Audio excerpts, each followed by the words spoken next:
Was I the complete and utter monster my high school teacher painted me to be? Or was I a terrified 17-year-old single mother fighting for her child's survival against an institution that only saw a statistic? Listen, I know what you're thinking. Teen mom? Oh, here we go. But this isn't about skipping class or dating the wrong guy.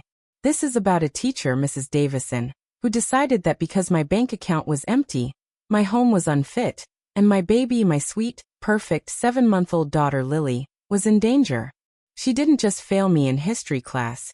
She called Child Protective Services on me, weaponizing my poverty and almost ripping my child out of my arms.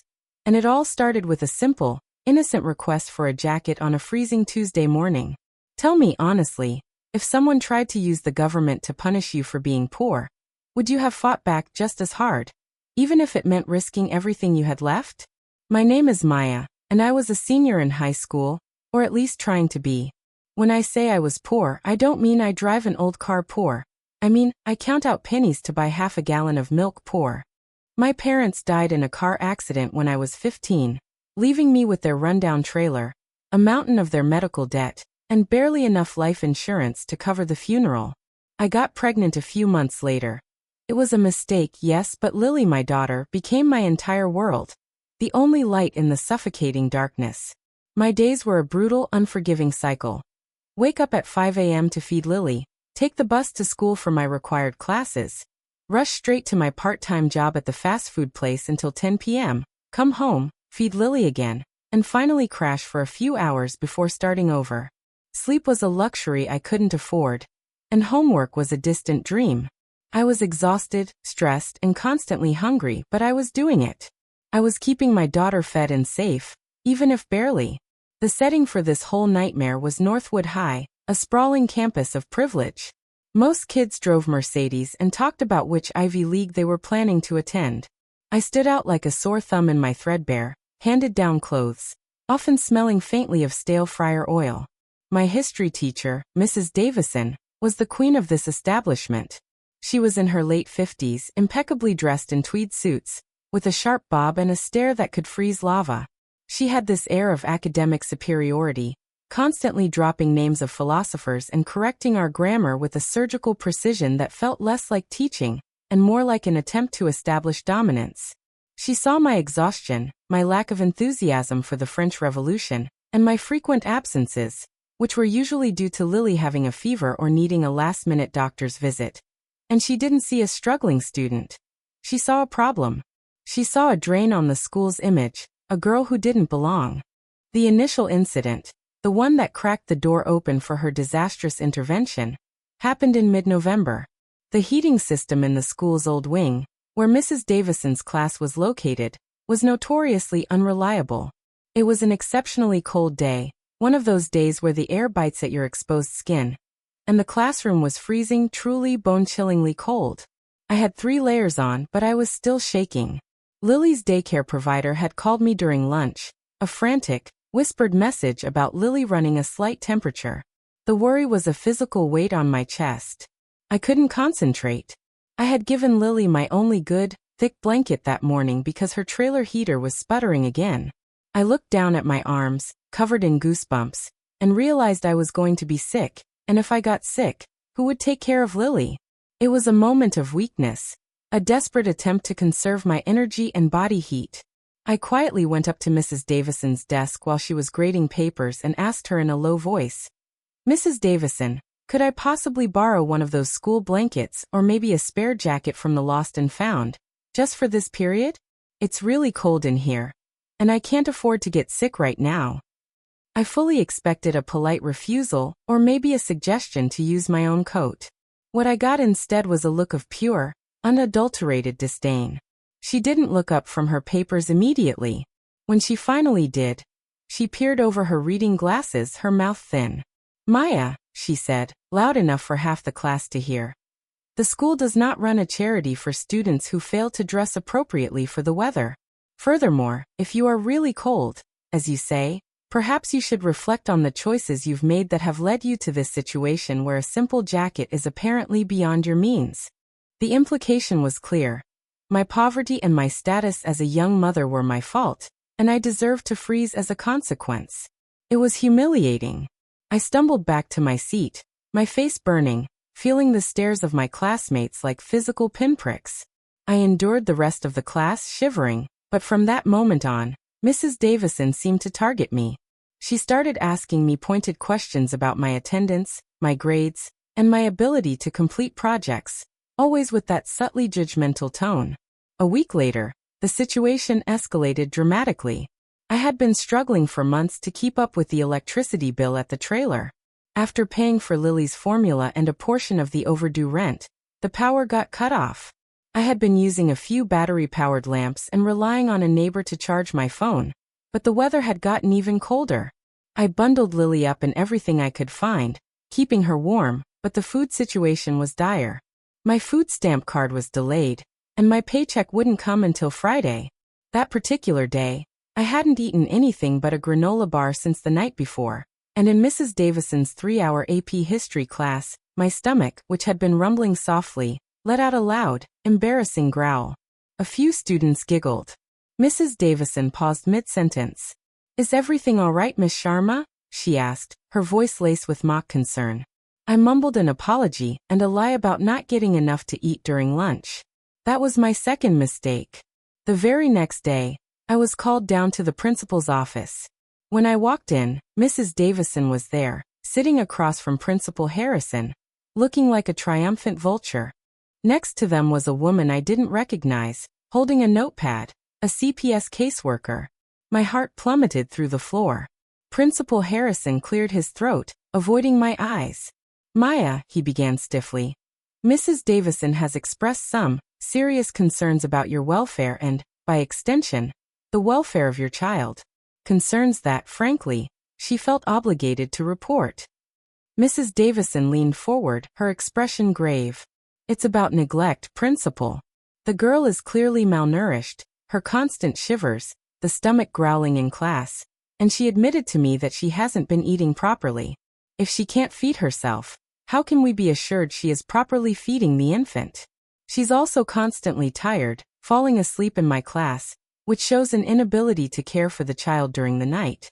And the final straw, when she asked me for a jacket, she mentioned not being able to afford to get sick because she needed to care for her child, indicating the infant is being cared for in an unsuitable environment, likely one without adequate heat. I believe this child is at risk due to environmental and nutritional neglect." I felt the blood drain from my face. She had taken my desperate, hungry, cold reality and twisted it into a criminal offense. She didn't offer me a meal. She reported me to the state. The CPS worker, Ms. Reynolds, was professional but stern. She informed me that she would need to conduct an immediate home visit and interview Lily's daycare provider and my employer. The terror was all-consuming. I could lose Lily. Everything I had fought for, the sleepless nights, the grueling work. It was all about to be erased because a privileged, judgmental teacher decided my poverty was proof of my failure as a mother. I left the office reeling, knowing my entire future depended on surviving this CPS investigation. An investigation triggered by a malicious act of self-righteousness. The next few weeks were a blur of panic and scrutiny. Ms. Reynolds visited the trailer. It was clean, yes, but she saw the bare refrigerator, the space heaters I'd borrowed, the patches on the walls, and the overall state of disrepair. She interviewed my daycare provider, a kind elderly woman named Maria, who thankfully vouched for me, confirming that Lily was always clean, fed, and happy, even if her clothes were worn. My boss at the fast food place, however, was less sympathetic, confirming my long hours and the visible exhaustion, which Mrs. Davison's report had highlighted. Every meeting, every phone call, felt like an interrogation. I started bringing Lily to my neighbor's house for extra time every day, just so Ms. Reynolds wouldn't find her in the cold trailer. I took out a horrific payday loan just to pay the electric bill and stocked the fridge, terrified of the next unannounced visit. My anxiety was through the roof. I was failing all my classes now. The focus I needed to study completely shattered by the fear of losing my daughter. And all the while, I had to face Mrs. Davison every other day in the classroom, her eyes following me, a faint, smug look on her face, as if she was watching her premeditated destruction unfold. So that's the situation I was in. A teacher weaponized my poverty, twisted my desperate pleas for warmth and food into evidence of child neglect, and brought the government down on my head. I was living in constant fear of a knock on the door, knowing that one wrong answer, one cold room, one empty shelf, could cost me the only person I had left in the world. I tried talking to the principal again, tearfully explaining that Mrs. Davison was retaliating because I was struggling, not because Lily was in danger, but he simply said, "We must follow protocol, Maya." Mrs. Davison was fulfilling her duty as a mandated reporter. It was clear he was going to side with the tenured teacher who brought prestige to the history department, not the struggling, poor teen mom. Before I tell you what happened next, the final, terrifying confrontation, I want you to pause and comment below what you would have done in my shoes. Would you have just taken the investigation and kept your head down, hoping it would blow over, or would you have fought back, and how? I knew then that simply surviving the CPS investigation wasn't enough. Mrs. Davison hadn't just reported me. She had psychologically terrorized me. Knowing she was putting my already precarious life in jeopardy, I realized she would keep doing this to other students she deemed unfit, or poor, or troublesome, unless someone stopped her. I had nothing left to lose, and that feeling of desperate, cornered rage gave me a terrifying kind of clarity.